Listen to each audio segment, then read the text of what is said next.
maybe this really isn't meant to be. Do you know what I mean? Like, is this actually really worth it? Is this the right thing to do? Business is a roller coaster. A lot of the times there's a ton of ups and downs. You get, a letter in the mail or that email one day and it's like, holy shit. These are the things that derail marriage.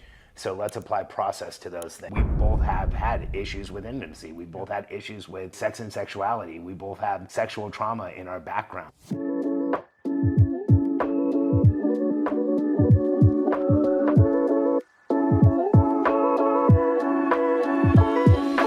The reason why I want to sit down and have this conversation, two reasons. One, I just love and adore and admire and respect the two of you so much. But two, I don't get to have or hear these conversations with others as well. And when it comes to marriage, a loving romantic relationship with each other, and being able to be entrepreneurs, growing in business, and being able to create so much value and bringing that value into the marketplace as you do. And I think especially as well as the change that you've gone through recently as well, business-wise.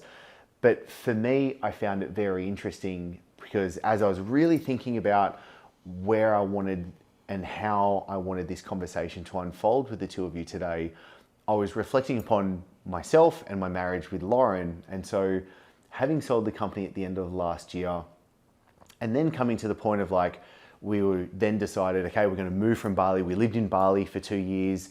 We were in Dubai for 2 years before that. Like, it was kind of like this little bit longer than 10, but it was like this 10-year chapter of our life was coming to a close, and then it was like reopening. And it was then only in the past like couple of weeks from right now that Laura and I went through some stuff recently, really hard stuff that I didn't think could ever happen, and it was hard. But now, and I thought our marriage was good before, and we both said to us like, wow, our marriage is really good, like this is fantastic. But now it's like 100 times better than I ever thought it could be. Not it was, even better than I thought that it could be. And a part of that was us coming together and actually seeing each other for who we are now. Like, I was like, oh my God, I see Lauren for who this woman, this amazing woman that I really respected and admire for who she is now, not with the previous stories and kind of other things that I had before. And then she was saying the exact same thing. She was like, wow, I really see the man for who you are today and what you've been able to do. And having gone through this, running multiple businesses, then being able to move on to this next chapter, I'm so grateful, to be perfectly honest, that we actually got through it, because there were so many times when it was really tough. And I was really like, maybe this really isn't meant to be. Do you know what I mean? Like, is this actually really worth it? Is this the right thing to do? And having, do you know, in this 10-year block, we've had 4 children, we've lived around the world, we've done all of these things. But the thing through all of those transitions, the thing that always got thrown to the bottom was our relationship. We was always like, our relationship was the thing that went to the bottom so that we could have, do you know what I mean, the effort, energy, resources, time put to other things as well. And I'm just so grateful that we actually stayed together, to be perfectly honest. Like, that was just remarkable. So when it comes to marriage and entrepreneurship, you two are literally at the very top of the pyramid when I think of the role models that I genuinely look up to as well. Like, I rave about the two of you all of the time. And also seeing you as parents as well, and how fantastic I think your 2 daughters are. And myself having 4 daughters, I'm like, I've literally said to my girls, I really want you to, we're going to go see the Charfens later this year, because I want you just to be exposed, like through osmosis. Do you know what I mean? This like rubbing off effect where I just know it'll be fantastic. So firstly, I want to say thank you. But then a question to continue, because it's just me jibber jabbering on a monologue right now for a conversation, is when it comes to having a successful marriage and having successful businesses as well, what do you think is the essence of it, the elements, the kind of minerals, the gestalt of what that is? Like, how can we learn from you for what you've been able to do?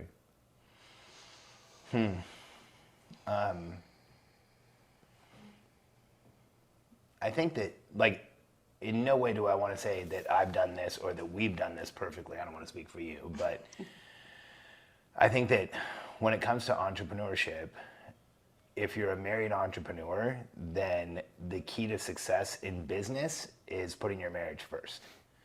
And I think, I think first you have to really focus on the relationship with yourself, and that there's a lot of searching and a lot of seeking and a lot of introspection that you can do, but it really is about putting the marriage first. And I think what happens to far too many entrepreneurs is that it's exactly what you said. I think habitually we've done this, where the marriage becomes the sacrificial lamb for the success of the business, and it becomes a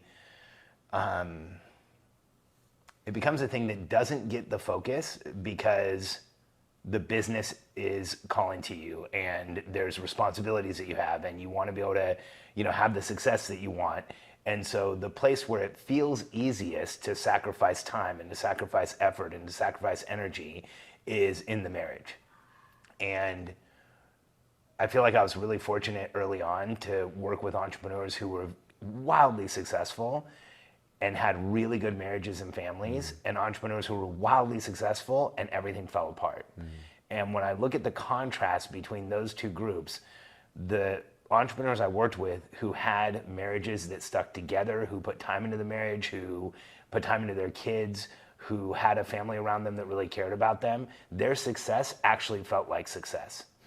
And the people that I know and still know who had wildly successful businesses, but their marriages fell apart, their relationships with their kids were strained, their relationships with themselves were strained, their success didn't really feel like success.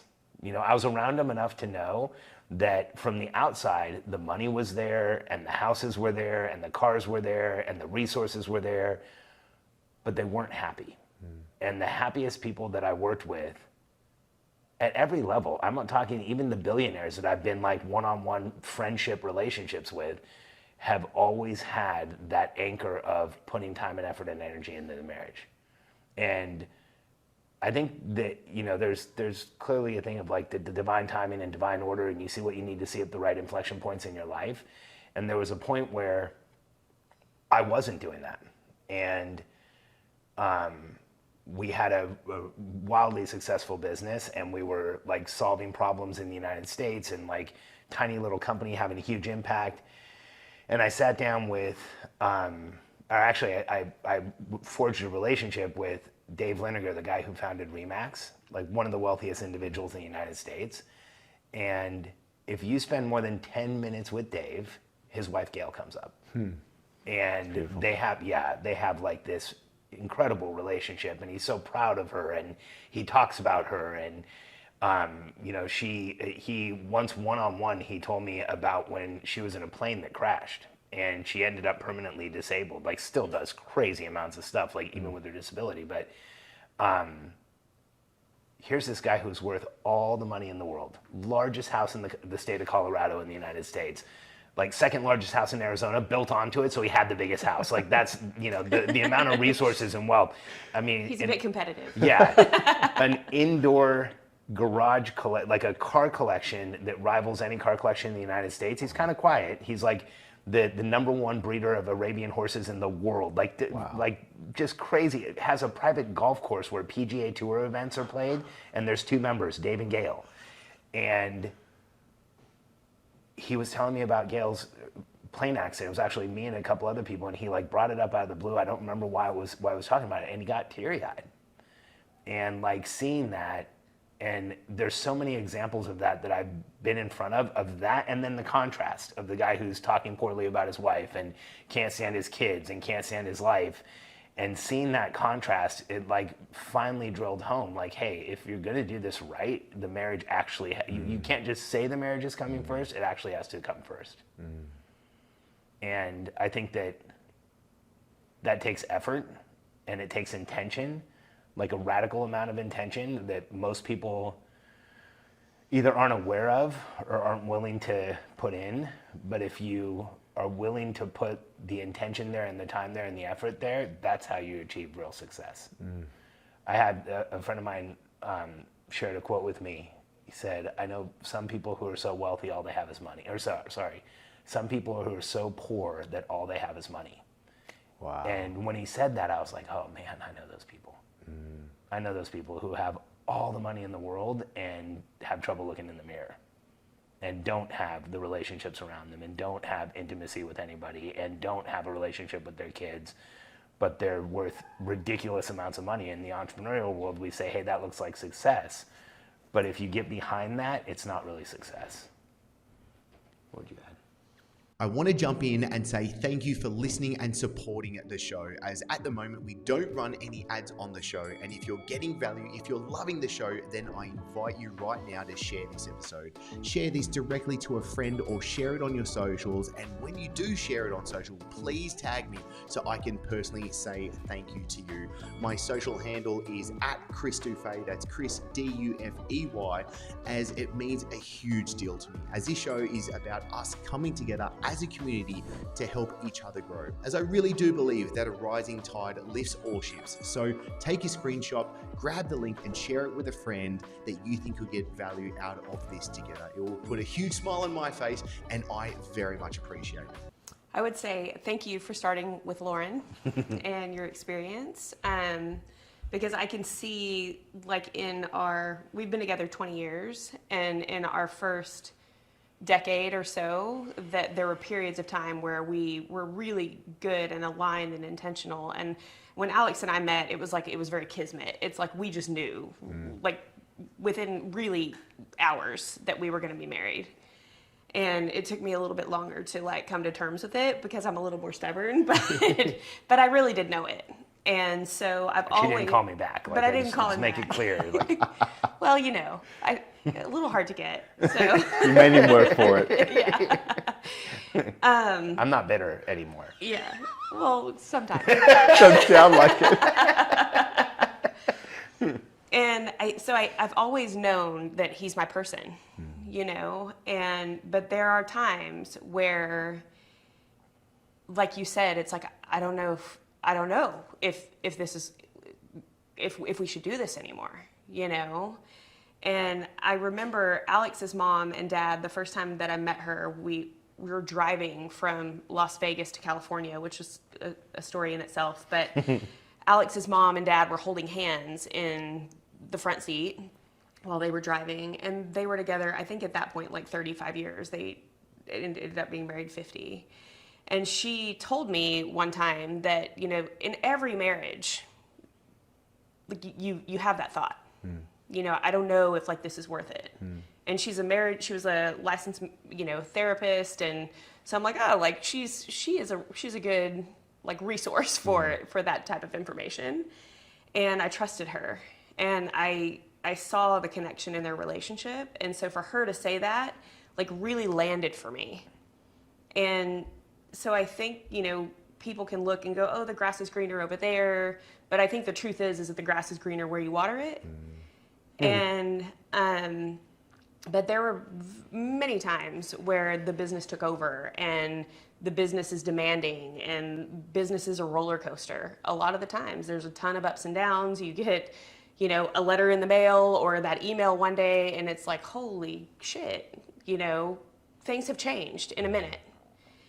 And it can take all of your effort and your capacity and your energy, and then you throw like some children in, and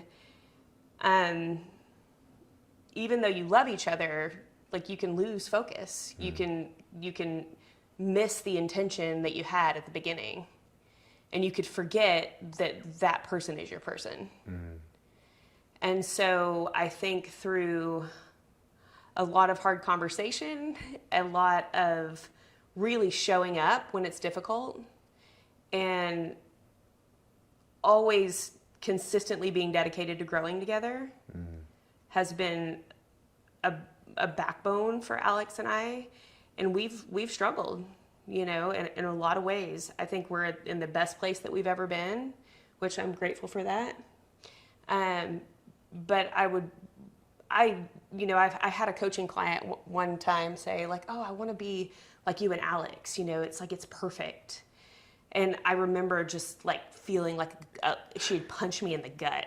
And I was like, oh my gosh, because we were having like one of the most challenging times that we had been in. And I was like, oh my gosh, like if that's what people are thinking, then we've gotten really good at putting on a facade for our team and for everybody else, but like we're not having real conversations on the back end. And so I think it's a dedication to growing together, showing up when it's really hard and having the difficult conversations and holding on and having a commitment to grow together and stay aligned. Alignment is one of the core values of our marriage. I think there's also this other realization that after being together 20 years, and we've had very hard times. And so when we have hard times, one of the things that I think both of us do is we're super investigators. Like I go down rabbit holes that any rabbit who dug them would die at the bottom. Like I can go on multi-year, multi-decade sometimes rabbit holes. There's always at least 2 or 3 that I'm digging. And one of them, when we were having a lot of challenges, was I started reading about relationships and trying to understand relationships, and there's not a lot of good information out there. There's a lot of regurgitated stuff that is like the same thing over and over again. But when you encounter and start reading some of the people who have really been at it for a long time, who've been working through marriages with people for a long time, who've collected a ton of data on relationships, there's this realization that the marriage that you're in is going to test you. Like it is going to be a place where you work through things, whether you want to or not. And I think that so often when a lot of people get to the place where you're working through those things, where the challenges come up, because your marriage will confront you personally. It will confront the two of you in the relationship. It will confront your expectations about life. And it's through working through those things that you have massive breakthroughs. It's working through those things where you learn how to calm your nervous system. It's working through those things where you start understanding more about yourself and your childhood and what you're doing and why you're here and what's happened to you and why the world affects you like it does. And I think that we don't get told that when you get married. The image of marriage is like you're going to be happy and you're going to be great and everything's going to be awesome and you're going to be with this person that you're never mad at, and that's a lot of the marketing around the institution is that, but we don't actually get told hey, this is going to be a test. This is going to be a test for the rest of the time that you're together. There's this test of confrontation of your own personality and confrontation of your own baggage. And in a healthy, aligned marriage, that stuff comes up more often because you're open and you're transparent and you're talking through it. And there's been times, and I think now that I've worked with so many entrepreneurs and I've watched so many other marriages and I've seen so much of this process, that I've come to the belief that our marriages are confronting on purpose. It's like there's a reason why that stuff comes up. There's a reason why you need to work through it. And I think that what happens is too many people believe in the myth, and then when things get hard, it's pull the ripcord and bail out. Yep. And the problem is that right before the biggest breakthroughs in our lives is when we feel like we're about to break down. Yeah. It's where you're in the lowest point. Typically the biggest breakthroughs and the biggest transformations we experience come directly after the most difficult times. And that goes for marriage as well. And so the most difficult, the most straining part, the most challenging part of the marriage is an opportunity to look at the relationship you have, but it's also an opportunity to look at yourself and say how am I showing up? What are my projections? How, what is triggering me in Cadey that is actually my stuff that I need to work on? And I think, because we're not told that up front, and so much of the marriage stuff that's out there is the other side. Like we were talking about it before we started rolling, that so often the people who are on stage selling the marriage product, I mean, now with the experience I've had and the time that I've spent in the chair coaching and the time that I've spent with entrepreneurs, I can sit in the audience and be like, oh, these people are actually in trouble. Like they're selling the problem that they have. They're coaching the thing that they can't do themselves. That's and it's so common that there's this facade painted of this perfect marriage, when what really the advice on marriage should be look, when things get tough, it's on purpose and there's a reason for it. And maybe it's not on purpose, there's a purpose. There is a purpose, there's a purpose to it. It allows you to see the side of yourself that is showing up in relationships in a challenging way. It allows you to see the side of yourself that's invalidating who you are. It allows you to see the projections you have on other people, including your spouse, that you can work through and understand so that you grow more as a person. And I think for me in our marriage, when I think back to the most challenging times we had, they were also the periods of like the most personal growth for me, and directly after those challenging times, the periods of the most strengthening periods in our marriage. But it was because instead of saying like, okay, this is getting too hard, I'm out of here, it was like, this is so hard, we need to change something here. We need to have a different conversation. Like there's something else going on here that neither one of us is admitting. So if we do that, this is going to shift.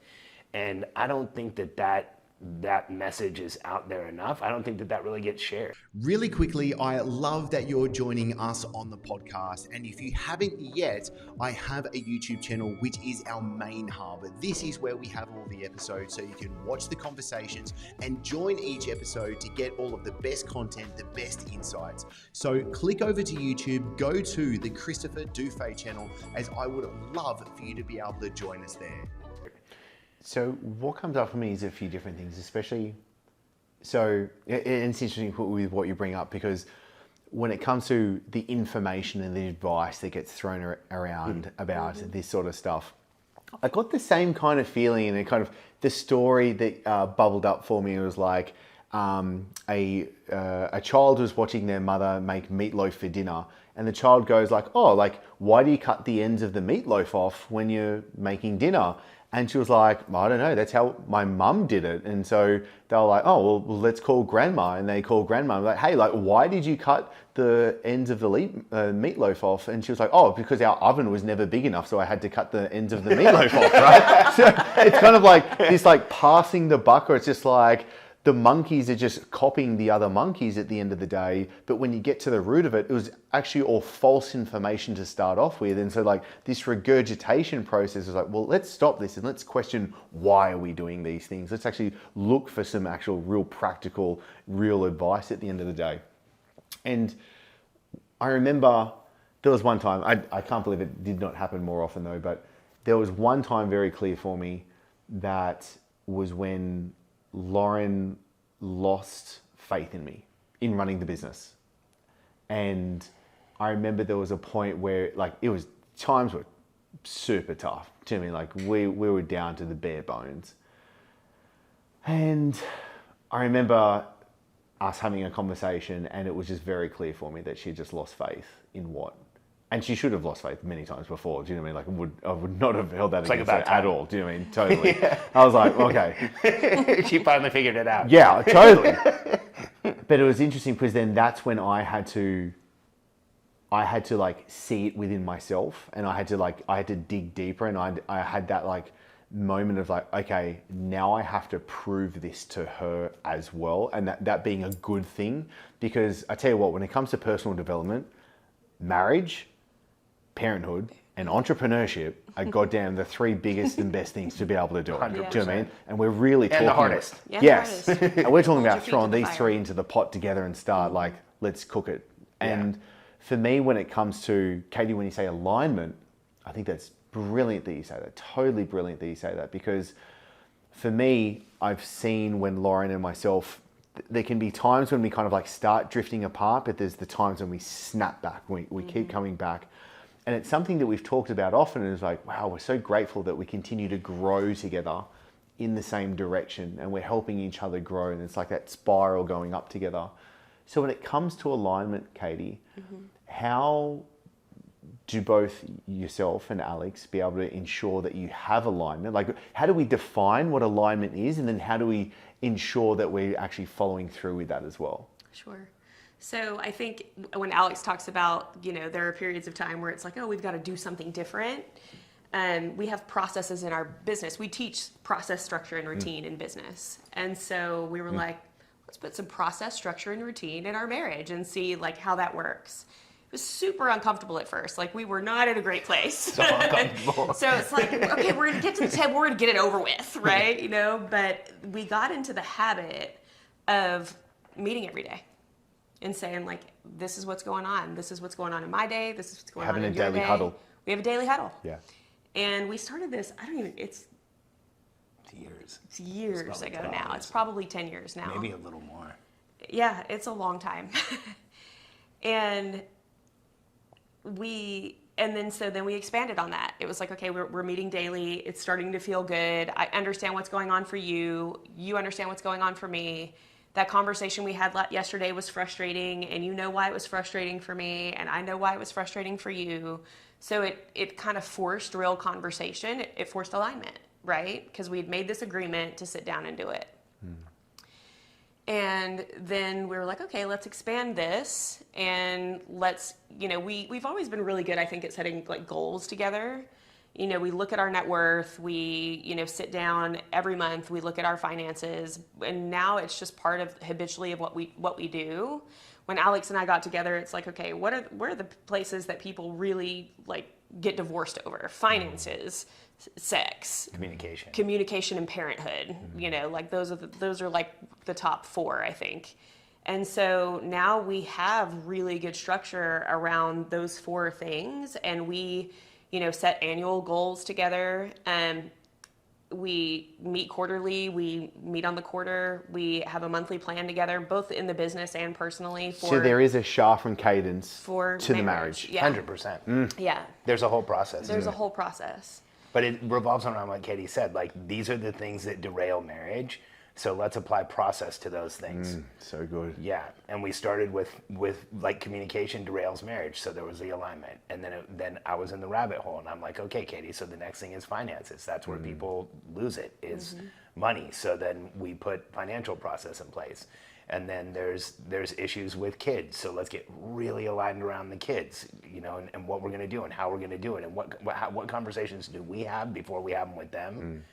And one of our quarterly targets around parenthood is that we have like a really intentional, like loving, connected relationships with our kids. And so there's always outcomes every quarter and every month for that area of our lives, so that we can make sure we're spending intentional time with them, that we're connecting them with them, right? Right now we're teaching Reagan to drive. And so, that's really something that we're focused on, and we're showing up in that area because it's important that we feel that she's safe and that she's prepared. And so that's what alignment looks like in parenthood. I didn't mean to interrupt you, but no. I wanted, and I'm just embarrassed. I think this camera's catching me looking down your shirt. So. Oh, well, that's just a given. I'm gonna probably have to edit that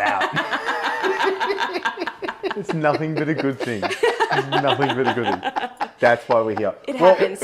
Let's take that. Let's take that. Where does product, process, cadence come into intimacy? Yeah, that's a really good one. So you want to take it? You can start. I mean, yeah, you can start, because we just said that there's 4 areas, and then the one we left out was sex. And I think again, in marriage, there's this expectation based on the marketing around marriage, based on the stuff that you see in the world, that intimacy is just this thing that happens. And it's this thing that, like, if your marriage is good, then the intimacy is there. But I think that, from my perspective, intimacy is created through creating safety in those other areas, and then it becomes much safer to be intimate. And I think that when you're not communicating, and when you're fighting over money, and when there's challenges in marriage, because we've been there, sex becomes like a release. It's like, okay, we're gonna have sex because we're both really irritated and frustrated, and it's like, we're married and we're supposed to. Yeah, like, we're doing this, Yeah. It's like we're checking the box. But that checking the box, there's a hollowness there. There's like, once we both had the conversation about, like, hey, there is a hollowness there. Like, it doesn't feel like we're connected. It doesn't feel like the level of intimacy and excitement that either one of us have. I think when I look at it, it's, that we desire. Yeah. So creating intimacy, it takes time and presence.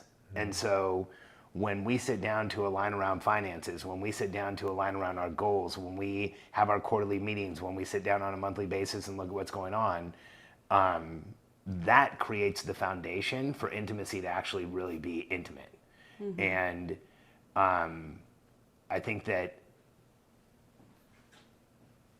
all of us have some type of issues with intimacy, all of us, every human being. And the marketing that we've been given, the images that we've been given create this expectation that sometimes makes it so that we look at our marriage and go like, maybe this isn't working because that's not there.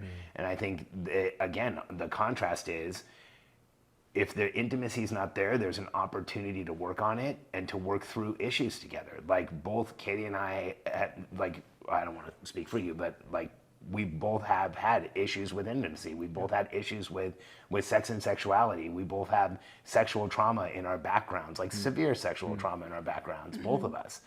And when we started communicating those things and talking about those things and sharing those things, and it took a long time. Like it was, I didn't have an awareness that I had trauma until I started talking about it with therapists, and they would say like, oh, so that's really a lot more traumatic than you're letting on. And, you know, how do you feel about that? And I was numb to a lot of it. I didn't even really experience a lot of it until I started working through, like I said, that relationship with myself and then sharing it with Cadey. And then that created a level of intimacy that, like, you know, I think every couple, when you get together, most couples, when you get together, you think like the sex is fantastic because it's new and it's novel and it's extraordinary. It's like, oh, super fun. And it was like that for us. And then there was a point where it wasn't like that anymore. It felt like it was routine and kind of, I think both of us had frustrations around it and both of us had uncommunicated expectations around it. And when we started talking about those things and the challenges and saw it as an opportunity, it created a level of intimacy that we've been together 20 years. And like, dude, I like still super get butterflies sometimes with Cadey and like seriously feel like physically dizzy sometimes when she walks in the room because there's this level of intimacy and connection that that's extraordinary. I love that. You give me goosebumps when you say that, dude. I really respect and admire that because, especially when it comes to intimacy with Lauren and myself, Lauren's been pretty much pregnant or breastfeeding for 10 years now. That's a real thing. Quite the challenge. Yeah, and like, so what's been very interesting was our lovemaking, our sex, has always been really good when it happens, right? Before. And which was really interesting was it went through a lull. I mean, dry spell, right? Like long, big periods.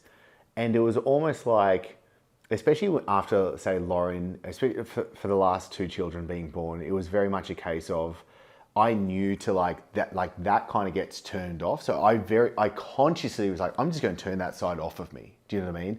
And it wasn't even like a semen retention practice or anything like that. I was like, I'm just going to turn that side off because I don't want to like bother her. Like I don't want to put any more like burden upon what's going on right now. So like, I'm just going to like off. Do you know what I mean?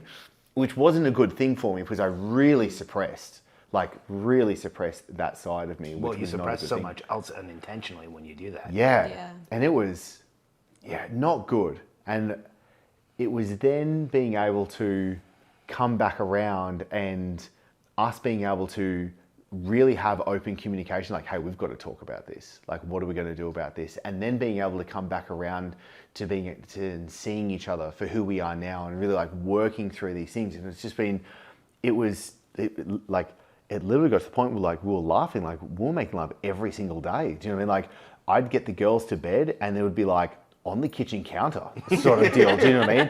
And it was just getting better and better and better. And it was like we were laughing at each other, not during it, but we were laughing at each other about how like the stigma is like, oh, it's so, like when you get married, the sex is so good, but then it just gets really bad because you're together for so long. I was like, this is the complete opposite. It's only gotten better the entire time. And I think it's like, and we say to each other, it's actually a really, truly a spiritual experience now. Like it's so much more beyond what the physical just is as well. But I see the mistakes that I had made through that process as well, where we weren't putting the effort in, and where you say before that how it was almost like, let's just check the box. We just threw the piece of paper with the checkbox away. Do you know what I mean? And we just went, oh, let's just not even go there, sort of thing. And how the intimacy is so important to be as a part of the relationship, and how I can see that when running a business, being an entrepreneur, how the stress and the toll that can take away from the energy or the desire or the ability to then be able to show up in the intimacy side of the relationship as well, but how important it is to be able to have that. I really appreciate you saying that, and I think it's because Lauren said it was like, what, okay, Loz, you cool with this? Cool. Should be cool. And it would be a case of, well, really, on average, it was 5-6 times a week we were making love. And that was so much more than what it was before for we're talking quite a few years as well. And then Lauren was like, do you think we should have set days for this to be able to happen as well? Because this is so good, like, let's not let it lull down. This is amazing. And I was like, I'm totally happy with that as well. And I think a lot of people think, again, in the institution of marriage, it's like, oh, it's supposed to be spontaneous the entire time. And it's just like, well, my experience of it, that's difficult, especially with 4 young children in the household as well, and life and business and all of this other stuff going on as well. So I love that you share about the cadence of things going on, because I very much see that cadence very much also can then relate to the intimacy side of the relationship, for there to be almost the rhythm for what's needed for that to be able to happen. Does that make sense? Absolutely, yeah. Yeah. Yeah, there's times when we've scheduled it. Yeah. You know, Yeah. I think I get super distracted by the calendar, but we schedule it. Google Cal pings. My next appointment, really important. That's really good. I really appreciate having this conversation, because I just think this is so important. Okay, so when running a business, even if it's not the two people, the couple having the business together, but one's an entrepreneur and one is not, for example, with the stress and toll of entrepreneurship and being able to have a successful marriage together as well, from what you've both seen from the successful sides, if we can kind of really look to see what the successful ones are doing, including yourself as well, is there anything else that comes up as to what you think the patterns or the rhythms, or even the way they're speaking to each other, the way that they're holding each other, what do you see as these constant recurrences? Because I'm sure you've got some pattern recognition going on. Hola, I want to say a big thank you, muchas gracias, for listening to the show. Now, really quickly, this show is growing, and it's all thanks to the ratings and reviews. So really quickly, I want to ask, if you have not left a review for the show on Apple Podcasts or Spotify or wherever else that you listen,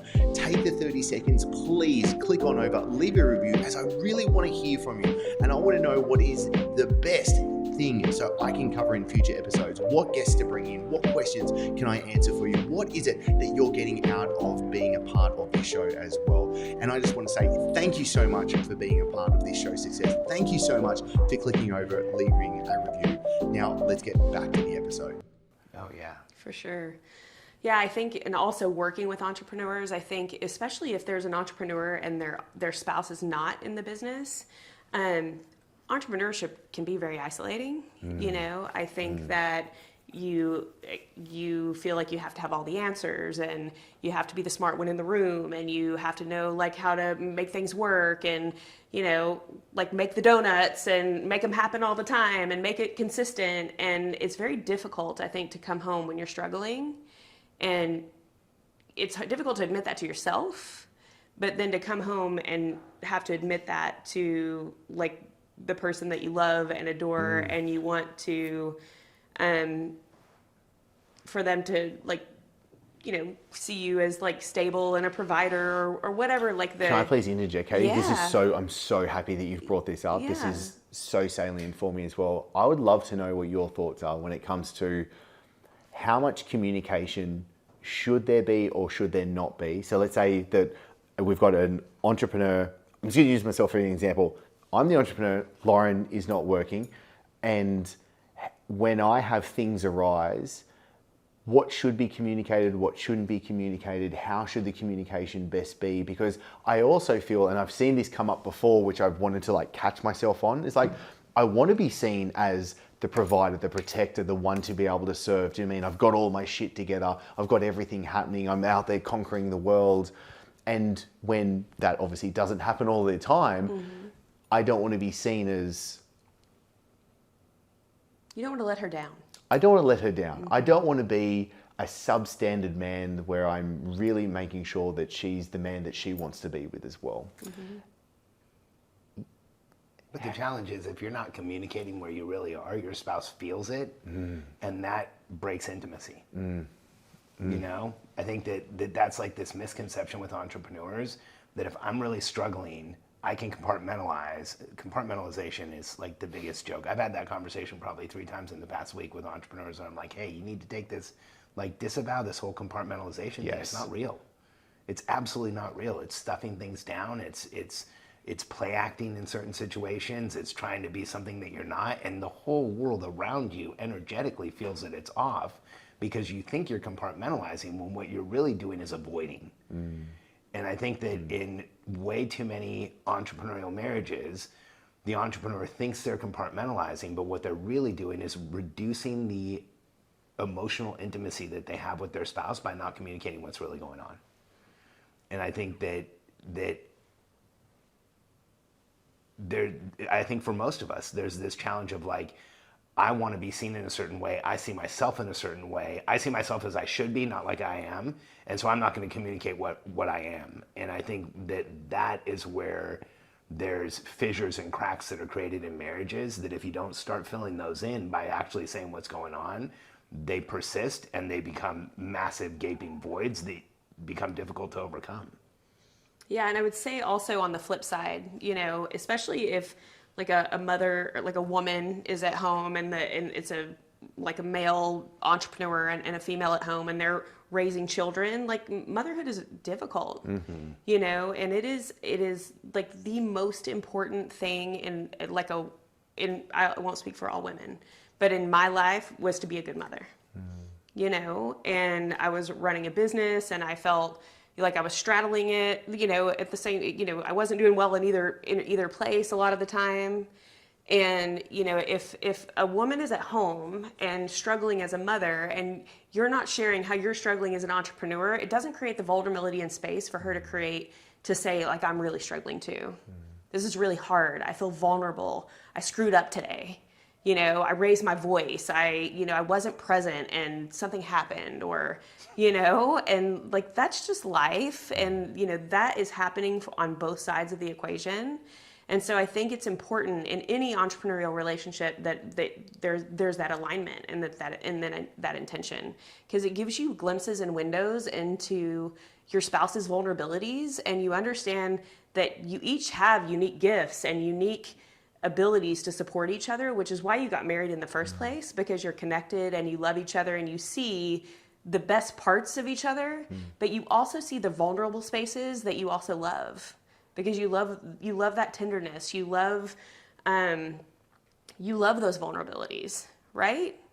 And so if you allow space and communicate your needs and communicate where things are challenging, then the other person's not creating stories in their head about like what's going on, because that's what happens, you know, and the stories are typically far worse than the actual truth. Yes. You know, and when it's all on the table, it can be handled. When it's all on the table, there's a partnership. And when you're in hiding and in your corners, you know, that's not where connection is. That's not where connections are made. And so, you know, it's that alignment and that communication that just has kept our marriage really over it's been a little over 10 years, I think, since we've been doing that. And I think that when you say, like, I hold you at this, this is what I see, I think the reflection is that. It's the process. Yeah. You know, because we are aligned. We know what's going on. We know where the money is. We know, like, how our kids are doing. We know how we feel about ourselves and where we feel like we're growing personally and what our interests are. Because what my interests are when I was 25 when we met, and now that I'm 45 are different. We're different humans. Yes. And when we talk about intimacy and sex, also what we wanted at 25, what I wanted at 25, it looks vastly different now than what I wanted at 45. Yeah. And so as you're evolving and changing, if you commit to communication and alignment, then you're consistently growing together and you're always well informed. That came to an absolute spearhead for me when I was sharing before we started recording, where I felt so out of alignment with running the business, the previous business, and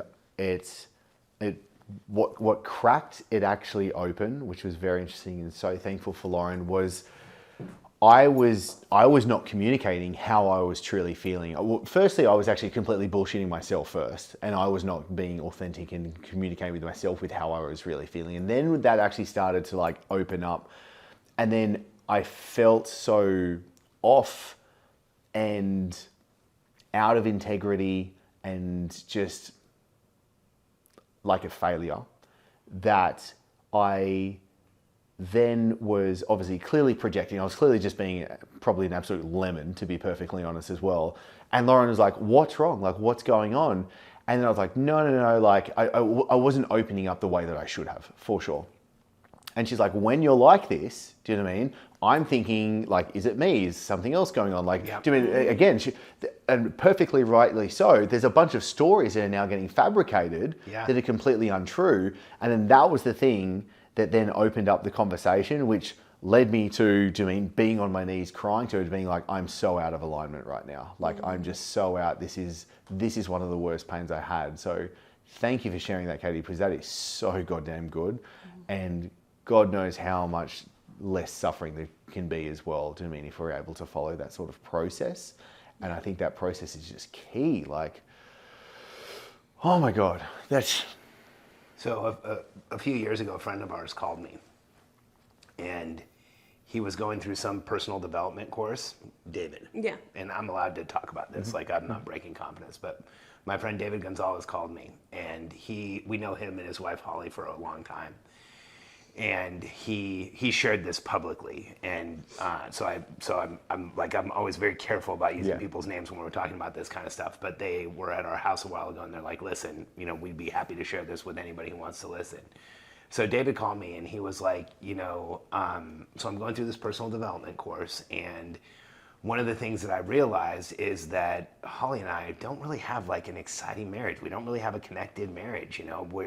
We're kind of like roommates, and it's okay. Like, people around us think we have a good marriage, but he's like, I want more out of it. And so I made a list of the 4 friends that I feel like have the strongest marriages, and I'm reaching out to get advice on how you do this. And I'm like, oh, well, that's awesome. What did you hear from other people? And he's like, honestly, it's been kind of shit. He's like, I called one of them, and he's like, wow, David, we're having problems too. If you figure anything out, call me back. You tell me. Yeah. And then I talked to another friend of mine, and he said, like, that he didn't really, like, have a lot of input, and he said that he and his wife were looking for a therapist.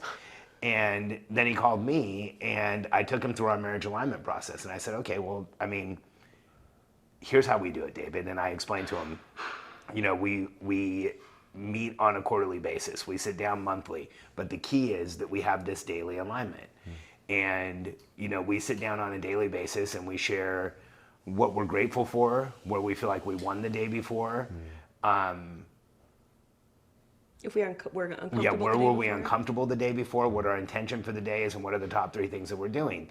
But I explained to David, like, look, you really share where you're uncomfortable. And if you're uncomfortable with Holly, share it with Holly. If you're uncomfortable with business, you share where you're uncomfortable in the business.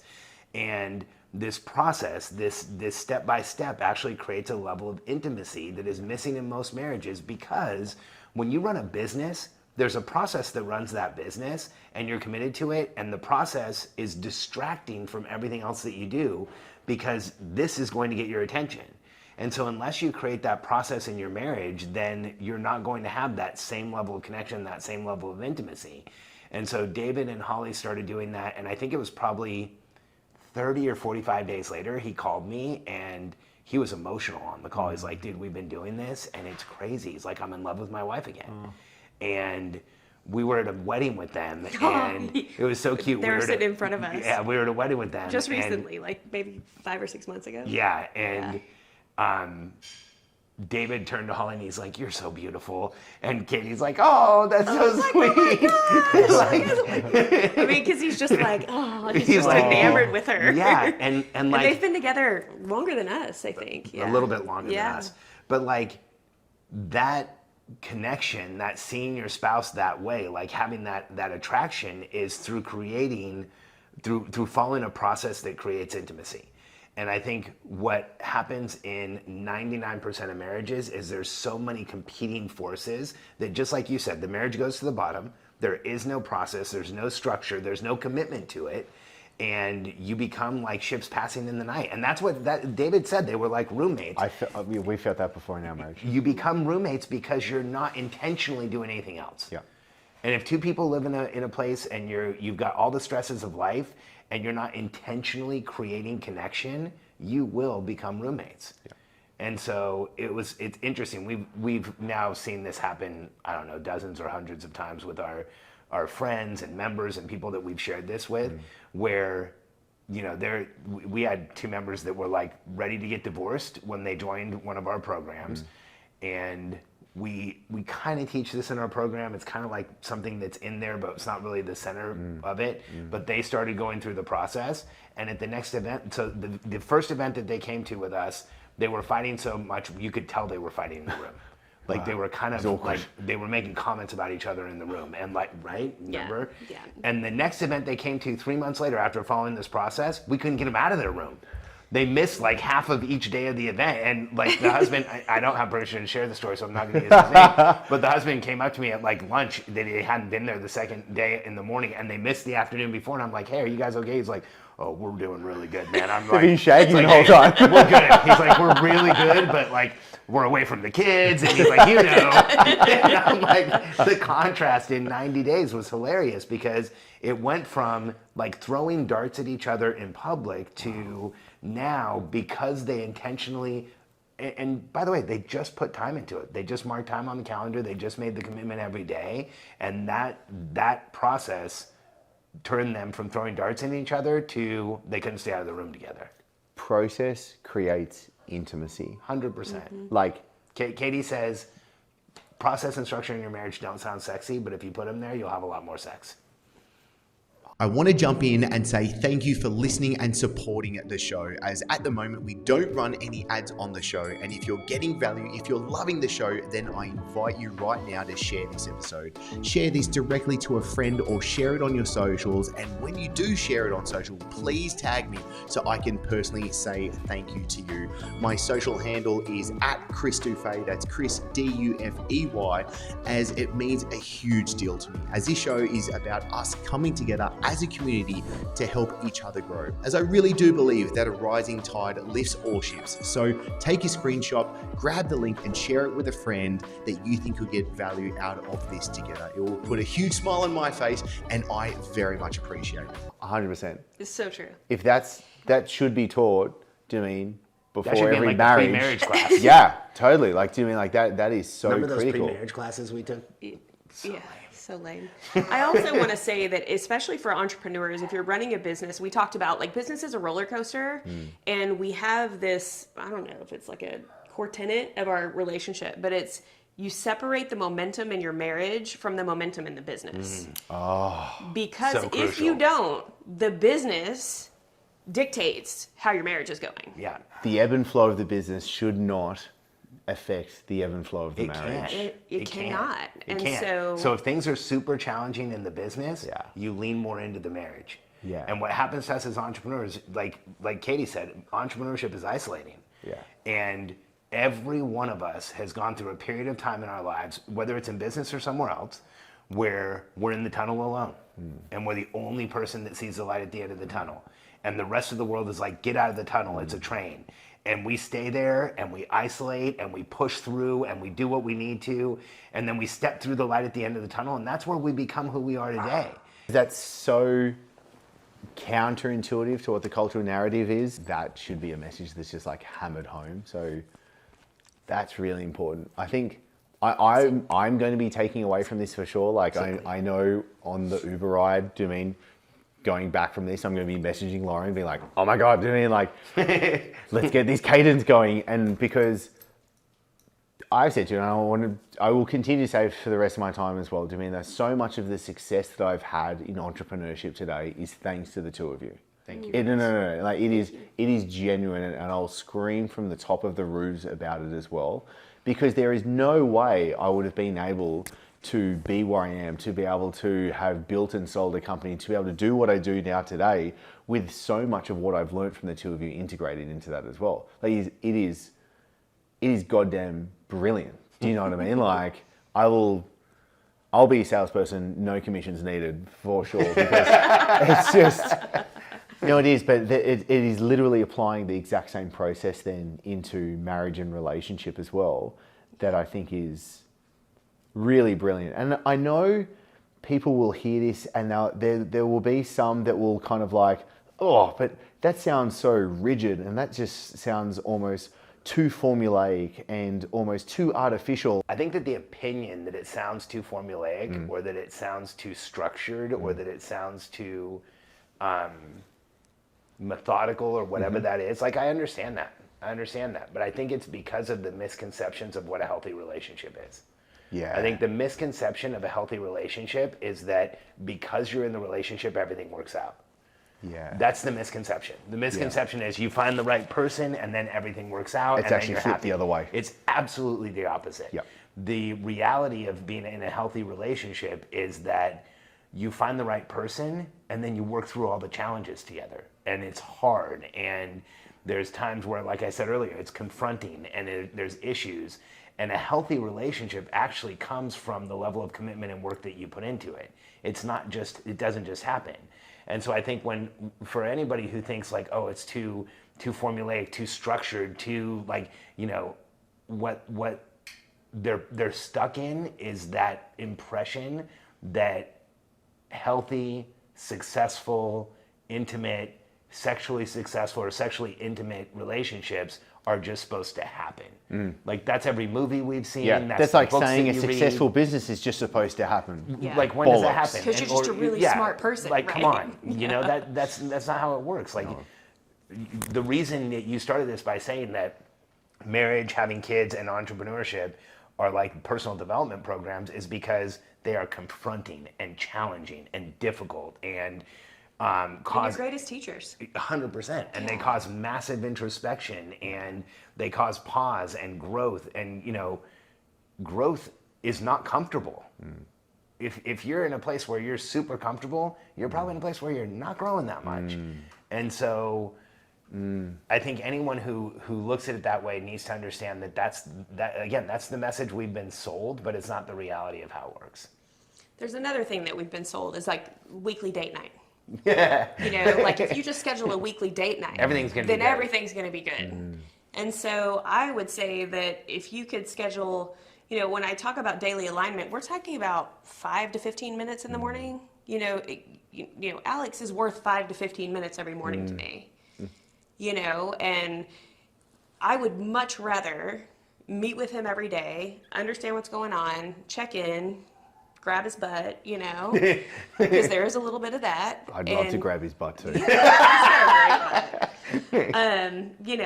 Like connect and kiss him and see him in the morning and then go about our day. Yeah. Then to schedule a weekly date night where we're going to dinner and like talking about the kids and Oh my God. talking about the business. Totally and, agree. We're not, like I feel like that's what we've been sold. That's the marketing message. Yeah. But, you know, we also like to go on dates every once in a while, and we like to hang out with each other and spend connected time together, but our time's really intentional. It's not just on the calendar because it needs to be there, and that's what, you know, the latest guru told us that we needed to do. But we bought into it. Yeah. I will admit, we've tried it. Because so there was a We've point. tried it all. There was a point where, and I mean, maybe for people who are super extroverts and like to go out all the time or something, it works. But there was a point where we were like, okay. And this was early in our marriage, we said, okay, well, we need to do weekly date nights because that's what everybody says. It's in all the books. I mean, if you do a search on how do I keep my marriage healthy, literally like 5 or 6 of the first pages are about weekly date nights. Dude, it's the meatloaf situation for sure. It is 100%. So we tried it, and like, I think we did it for probably 6 or 7 weeks, and then I'm like, Cadey, I fucking hate weekly date nights. I'm so exhausted. I'm like, I feel like we're forcing it. Yeah. I can't stand it. And like every week was like, what do you want to do? I don't know. What do you want to do? Like, where do we want to go? Okay, let's just go out to dinner. And then we'd go out to dinner and we'd like eat as fast as we could. And like, we'd okay, talk about the kids, talk about the business. Check the box. We did the weekly date night. Then I remember going to Cadey and being like, okay, I love you and I really want our marriage to work, but we got to find something other than weekly date nights. It's driving me crazy. Or we'd go to a movie and both fall asleep because like we had so many other things going on that we were trying to squeeze in this like manufactured intimate time where it really wasn't that. And I mean, I'm sure there's people who make it work. So if it's working for you, more power to you, but it didn't work for us. To wrap this, I would love to know, moving forward from here with the two of you together,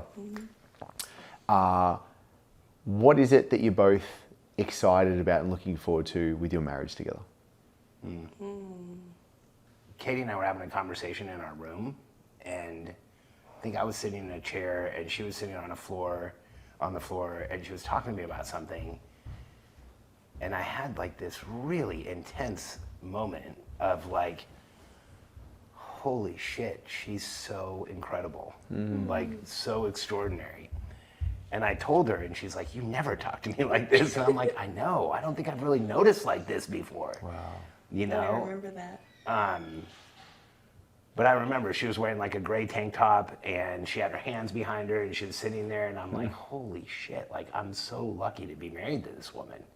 She's like magical and talented and like wickedly intelligent and figures things out like people like don't know how to figure things out.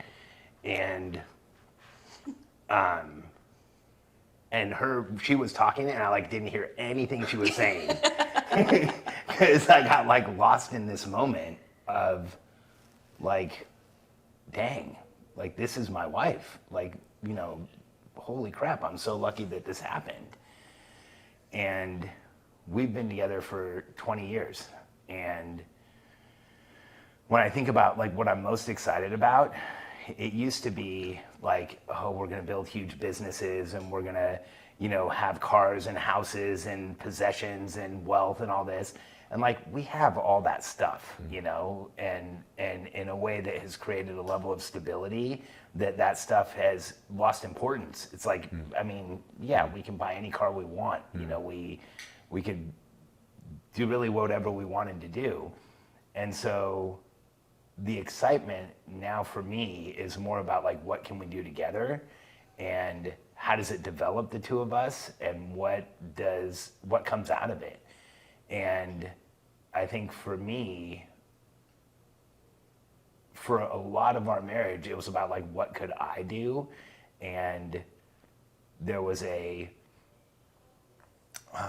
what's the right word? Maybe a self-centeredness to it. There was an ego to it of like, what am I capable of? And the past few years, through a lot of the work that we've done together and the time that we've spent together, like that, what am I capable of has become less important, and it's a lot more exciting, like what are we capable of? What can we do together?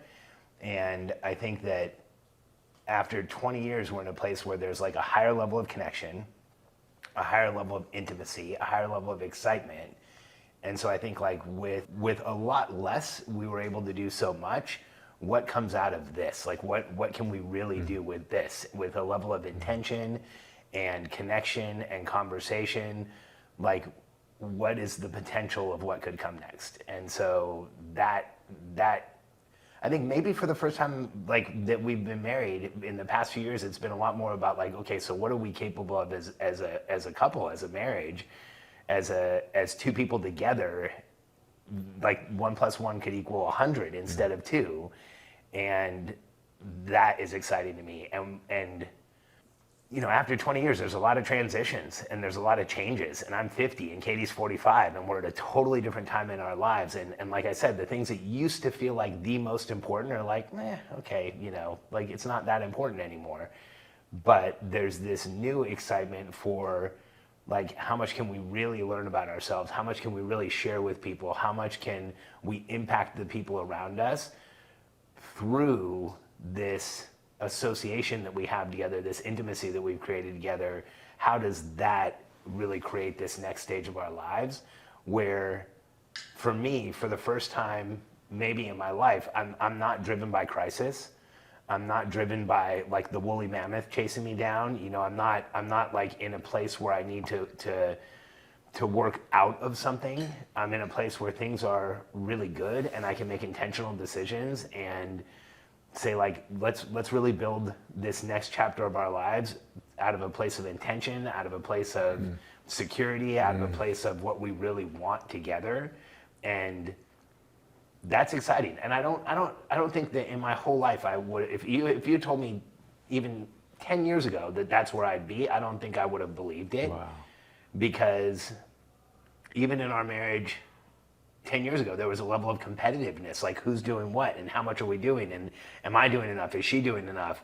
Am I doing more than she is? Like, those types of things would surface.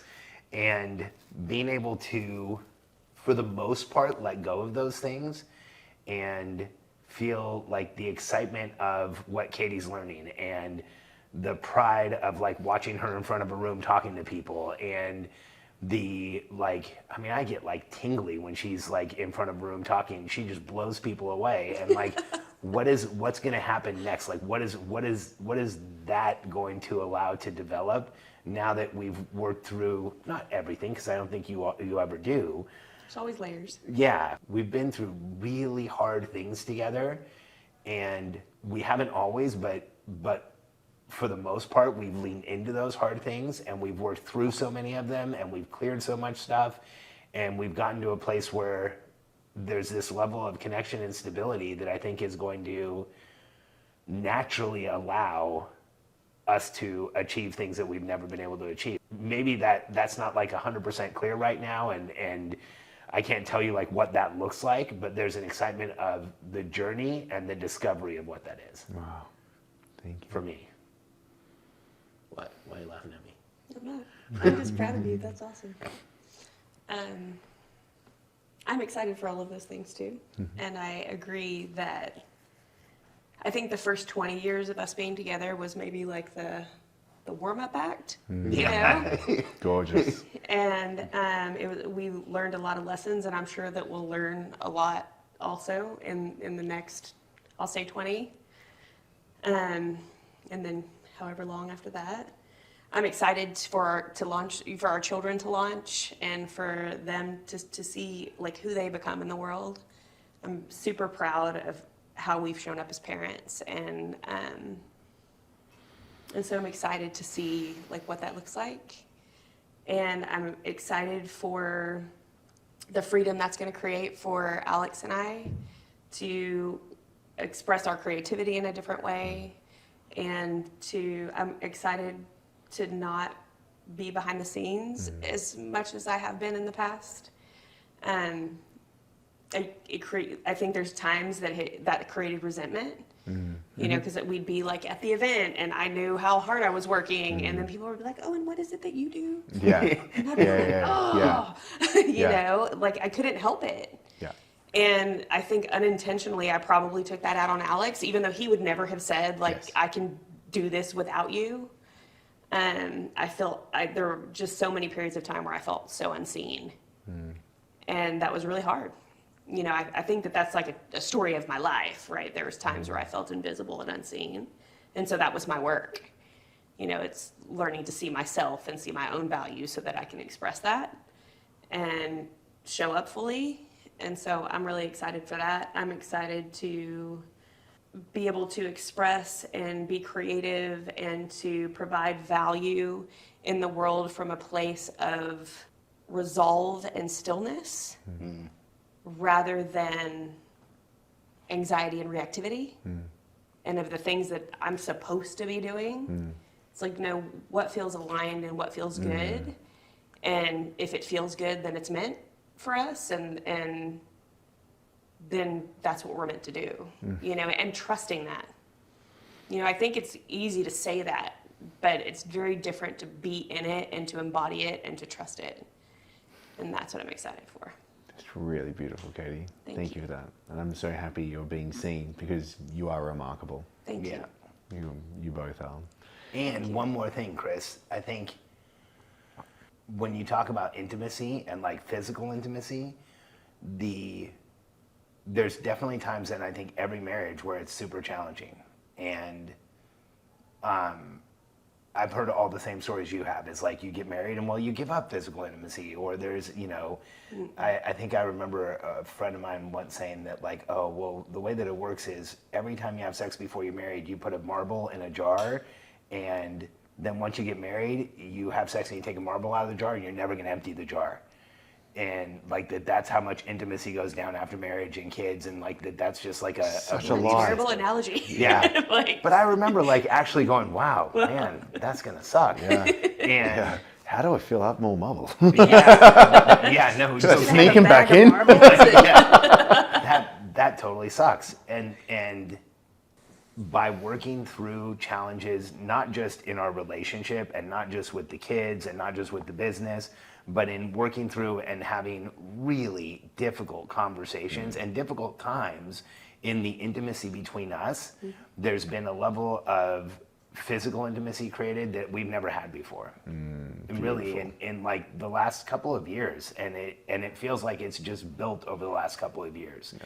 And so when I project forward of like where we've been and where we are now and where it could potentially go, that is wildly exciting, because I bought into all of the myth around marriage that it just wasn't going to be there. And I found that it's like, that's the opposite. If you're willing to put in the time and you're willing to put in the effort and you're willing to have the really hard conversations and you're willing to have the really hard times, because there's been times where it's been really excruciating. And I think that's not talked about enough. I think the people that teach, you know, marriage and the people who speak on this stuff present themselves as having these perfect marriages where, like, you know, intimacy is just there and it's exciting, and, you know, you go to a date night and then you have sex and it's amazing. And like, if you've been married long enough, you know that that's not necessarily true. But through going through what we've gone through, we've created a level of intimacy where now I didn't know it could be like this, and we still have a lot of time left. So like, what will that look like, and what will that feel like, and what will that be like? That's super exciting. It's so good. Thank you so much for this conversation. nobody knock on our door. I'll call in first. Let us know you're coming. Or it might be I won't just randomly walk into this place. It's okay. I will knock twice. This has been so good. Thank you, Cadey. Thank you, you. Alex. It's been thanks, Chris. remarkable. Where would you like the viewer, the listener right now, where is the best place for them to go to find out more about the remarkableness that is the two of you? Just our website. Yeah, just Just simpleoperations.com. Beautiful. And I think our podcast, the Momentum Podcast, is where I put out a lot of information, but it really is. I'm the one who speaks on the podcast, but there's a lot of information that we've discovered together. Yeah. Your recent episode on your psychedelic experience was really good. Thank you for sharing that one on the podcast. It was really great. Thank you so much. I'm blessed. I'm honored. Again, you've welcomed me into your home, and I just feel not just having this conversation, but you are such close, great friends to me. I feel really blessed. Like I feel really blessed that I get to have the two of you in my life. So thank you so much. And I'm so happy that I selfishly get to have this conversation, but then we get to share this out to the world as well. So Thanks, Chris. thank you. Thank you, Chris. Yeah, you make it easy, man.